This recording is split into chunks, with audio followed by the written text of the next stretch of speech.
And Shannon, this is an interesting series that has even caught the attention of the National Weather Service. Yeah, and I want everybody to kind of stay with us here. So this is a series of weather phenomena. Avalanche versus lightning. Okay, get it? So today the National Weather Service's Boulder office tweeted out some support of the Avs. It says the threat of lightning in Denver is nearly zero tonight.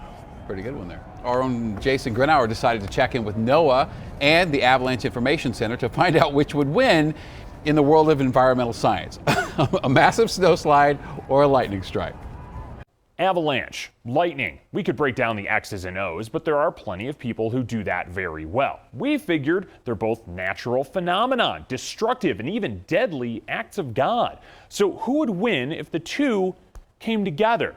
We called in the experts, a meteorologist with NOAA, Carrie Bowen, and the Colorado Avalanche Information Center, Ethan Green. Let's start with just how common are avalanches and then lightning. You know, we document over 5,000 a year, and we suspect that it's probably less than 10% of what actually happens. One of the ways that we quantify lightning is unfortunately by injuries or fatalities in terms of lightning deaths across the United States year after year.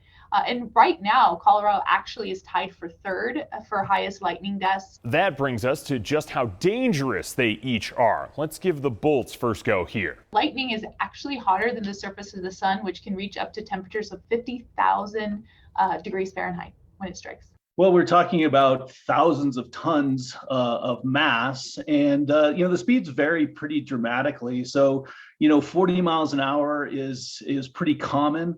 Getting upwards of 60, 80 miles per hour certainly happens. And there's been some documented cases of avalanches running well over 100 miles an hour.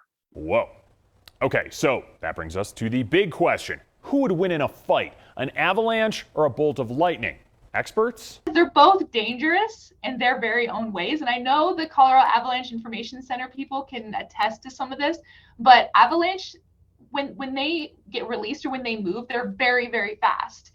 Lightning can also be fast and very deadly as well. So they both have their own aspects. So that's a tough question. I really don't know. Both of those come in kind of all shapes and sizes. So that's kind of beyond my expertise to predict that. Okay, so no real final answer here from the trained scientists. Looks like they'll just have to settle it on the ice. I'm Jason Grenauer, Denver 7.